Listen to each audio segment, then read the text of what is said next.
bukan dari dunia. Jadi ini kalau istilah kemarinnya itu mode anti-statue Yesus yang terus berlangsung sampai di surga. Khotbah kemarin kan kita kasih judul mode anti-statue sampai di surga. Jadi walaupun Yesus sudah kembali ke pangkuan Bapa di surga, manusiawi dan dunia kita akan selalu lekang oleh waktu, tetapi kebersamaan bersama Tuhan tak akan lekang oleh waktu.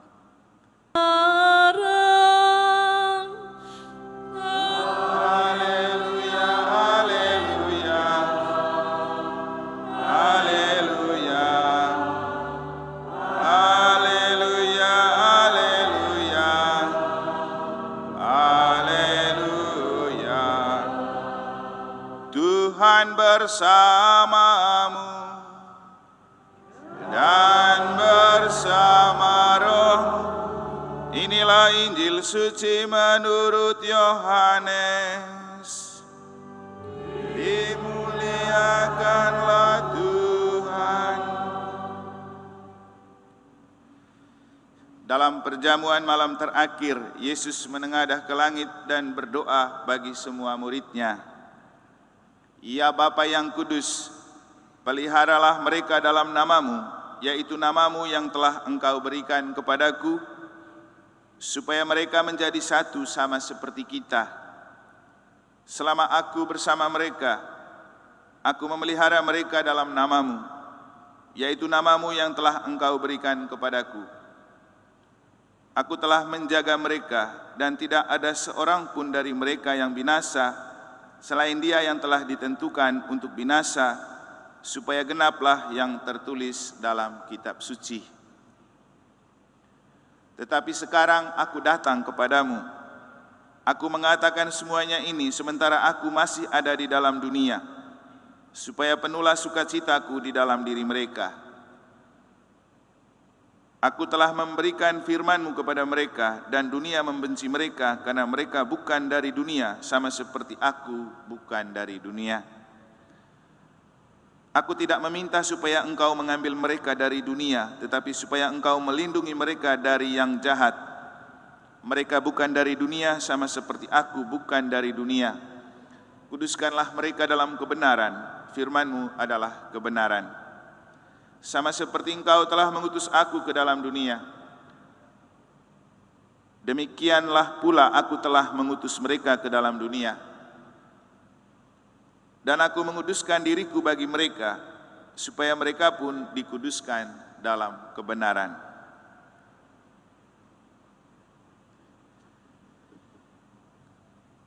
Demikianlah sabda Tuhan. Terpujilah Kristus.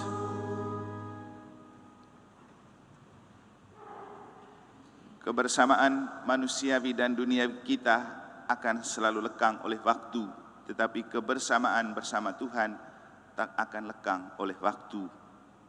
Romo, frater, suster, Bapak Ibu, saudara-saudari, adik-adik dan anak-anak sekalian yang saya kasih dalam Tuhan, itulah kesimpulan yang dapat kita petik dari cerita tentang Santo Paulus pamitan dengan jemaat di Efesus dan Yesus yang berdoa di malam perjamuan terakhir sebelum berpisah dengan para murid-Nya.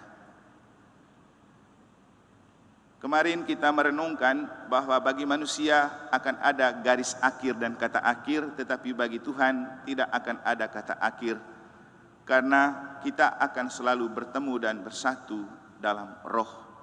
Itulah kenapa kita perlu mohon karunia Roh Kudus supaya kita selalu bersatu dengan Yesus dan Bapa yang telah kembali ke surga. Dan dalam doa hari ini Yesus juga mengharapkan untuk kita bersatu satu sama lain. Apa yang membedakan cara yang dilakukan oleh Paulus dan Yesus? Dalam cerita di bacaan pertama, Paulus mengungkapkan kecemasan yang akan terjadi ketika dia meninggalkan umat di Efesus, yaitu mereka akan tercerai-berai, mungkin karena disesatkan oleh ajaran-ajaran palsu dari orang-orang yang mengganggu atau juga menggoncangkan iman mereka. Tapi dia berakhir dengan kecemasan seperti itu tanpa kita menemukan ada doanya. Tapi kalau Yesus, dia juga punya kecemasan bahwa muridnya akan tercerai-berai. Kan dalam bacaan Injil 2 hari lalu kita mendengar bagaimana Yesus berbicara, kamu akan dicerai-beraikan dan kembali ke tempat masing-masing. Kamu akan meninggalkan aku seorang diri, tetapi aku tidak seorang diri sebab Bapa menyertai aku. Lalu di bagian akhir Yesus bilang, tapi kuatkanlah hatimu, aku telah mengalahkan dunia. Dalam Injil hari ini kita mendengar bagaimana Yesus menyampaikan doa untuk bersatu. Bapa, aku berdoa supaya mereka bersatu seperti kita, karena mereka bukan dari dunia, sama seperti aku bukan dari dunia. Jadi ini kalau istilah kemarinnya itu mode anti-statue Yesus yang terus berlangsung sampai di surga. Khotbah kemarin kan kita kasih judul mode anti-statue sampai di surga. Jadi walaupun Yesus sudah kembali ke pangkuan Bapa di surga, ia tetap merasa bersatu dengan kita dan ia ingin untuk menjaga kesatuan itu.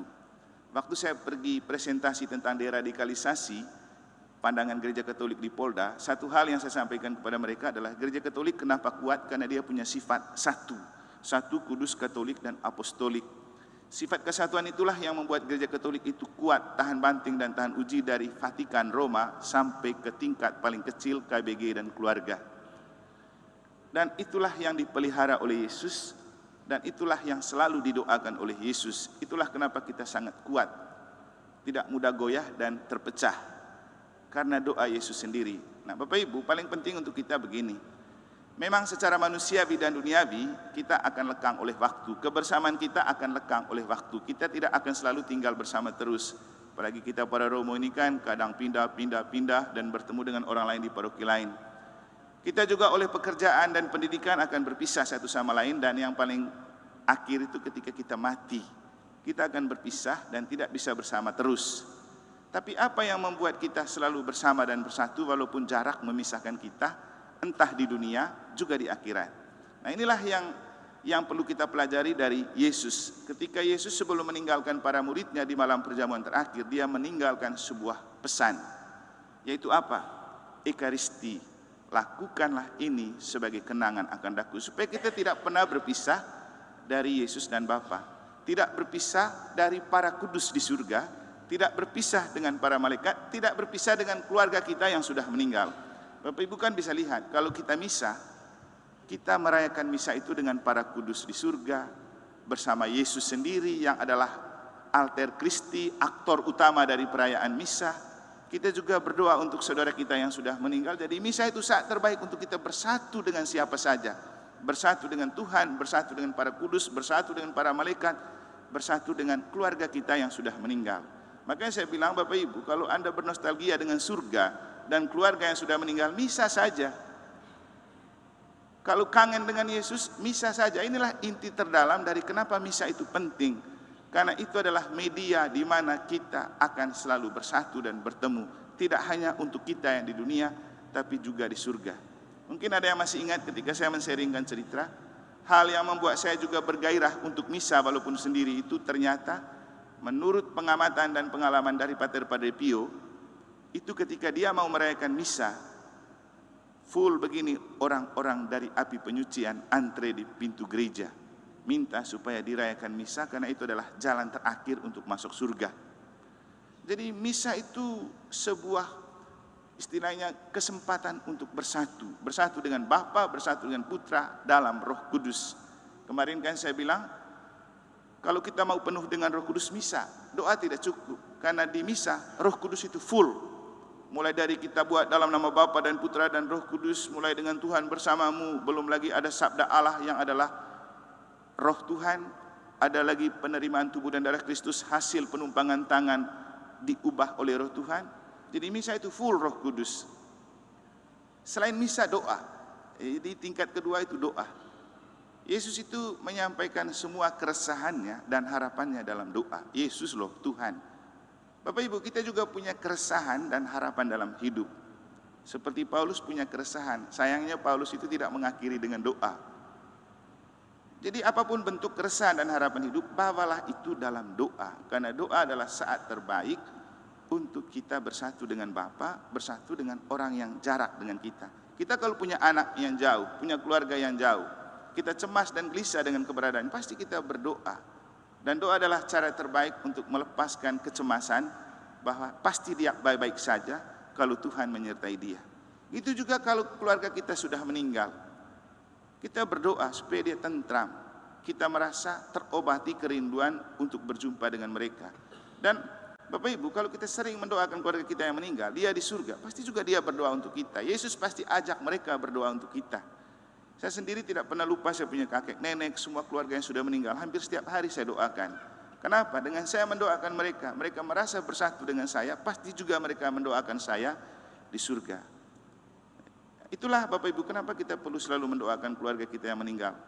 Jadi doa itu pemersatu yang paling kuat untuk bisa bersatu dengan saudara-saudara kita yang memang dibatasi oleh ruang dan waktu. Tapi doa, seberapa besar pun kita lakukan, hanya satu yang bisa mempersatukan kita dengan Bapa dalam doa, yaitu Roh Kudus. Makanya kemarin saya bilang, Roh Kudus itu dianugerahkan untuk membantu kita berdoa. Saya pernah ngobrol dengan beberapa orang di Aben Tubuh, waktu kita bicara tentang pengalaman berbicara di depan publik. Saya bilang begini, kalau saya tipsnya begini. Orang lain, para profesional dan para pakar berbicara dari menguasai pengetahuan dan pikiran. Kalau saya tidak. Saya berbicara dengan menguasai diri saya dan pendengar supaya bersatu dalam roh. Itu namanya spiritualitas. Dan itu pasti roh bekerja. Macam sekarang kan saya berkhotbah untuk Bapak Ibu, saya berdoa supaya roh menjiwai saya, roh menjiwai Bapak Ibu, supaya roh lah yang membuat kita connect, bisa satu visi dan satu misi. Itulah pentingnya Roh Kudus. Jadi Bapak Ibu saudara-saudari, perlu kita hidup dalam roh, karena hanya roh lah yang meretas batas-batas ruang dan waktu, ketika secara manusiawi dan duniawi kita akan lekang oleh waktu. Seperti Yesus, walaupun dia sudah kembali kepada Bapa 2000-an yang tahun yang lalu, dia tetap bersatu dengan kita. Surga dan dunia selalu bertemu dalam misa. Itu kan ada Roh Kudus. Kalau Roh Kudus tidak ada, kita tidak bisa buat misa. Kenapa? Orang yang merayakan misa pun orang yang diurapi oleh Roh Kudus dalam rahmat tabisan. Inilah keistimewaan Katolik. Ada Roh Kudus, dan Roh Kudus selalu diberikan dan dianugerahkan kepada kita. Bapak Ibu, pakai Roh Kudus untuk selalu bertemu dengan Tuhan. Pakai Roh Kudus untuk selalu bertemu dalam misa dengan Tuhan dan orang kudus di surga. Juga jangan lupa berdoa. Doa adalah kekuatan yang paling ampuh untuk mempertemukan kita dengan keluarga, anak-anak, atau siapapun yang berada jauh dan jarak dengan kita, bahkan setelah meninggal sekalipun. Tadi saya hadiri Musrenbang di Lombok Raya, kan dihadiri oleh Pak Tito, Menteri Dalam Negeri, juga Wakil Menteri Pembangunan, Perencanaan Pembangunan. Ada satu hal yang ditemukan terkait dengan NTB, yaitu secara ekonomi, pertumbuhan ekonomi kita minus. Di antara dua provinsi di Indonesia kita termasuk NTB. Kenapa minus? Karena kita terlalu bergantung pada tambang. Ketika tambang dan smelternya mandek, lalu turunlah pertumbuhan ekonomi kita. Juga sih dari laporan gubernur, karena kita itu tahun ini sedang menutup lubang, banyak utang yang ditinggalkan masa lalu, makanya kita minus. Maka dialihkan program ke coba menaikkan wisata, supaya mengimbangi pertumbuhan ekonomi itu. Tadi Pak Menteri berjanji mungkin dalam beberapa hari dia masih lanjutkan diskusi dengan gubernur untuk bagaimana mengatasi supaya tidak terlalu lama ini penurunan pertumbuhan ekonomi. Saya sih dalam hati berpikir begini, ada satu juga yang kurang yang membuat kita minus, yaitu apa? Kurang berdoa. Kurang berdoa. Kita selalu anggap remeh doa.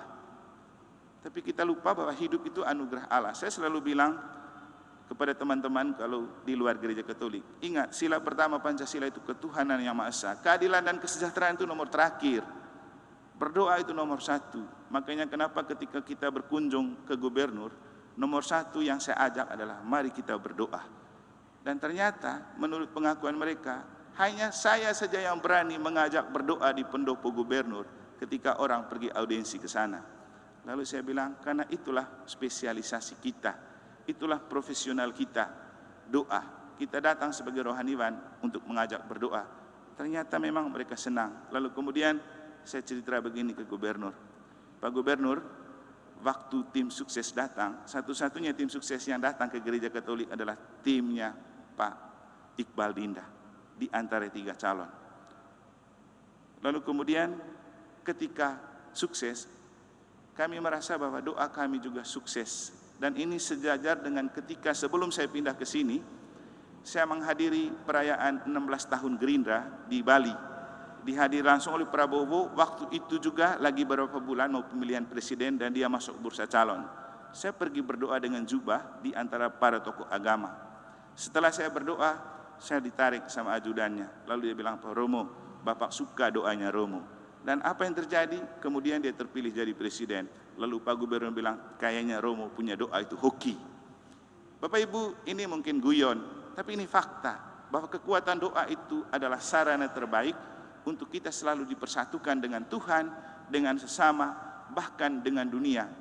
Karena hanya doa dan ekaristilah yang bisa meretas keterbatasan-keterbatasan yang diciptakan oleh keterbatasan manusiawi dan duniawi kita. Jadi di hadapan manusia dan dunia itu ada kata lekang oleh waktu, tapi di hadapan Tuhan tidak ada kata lekang oleh waktu. Yesus selalu berdoa untuk kita, Yesus selalu mau bersatu dengan kita, Yesus selalu mau berjalan bersama dengan kita.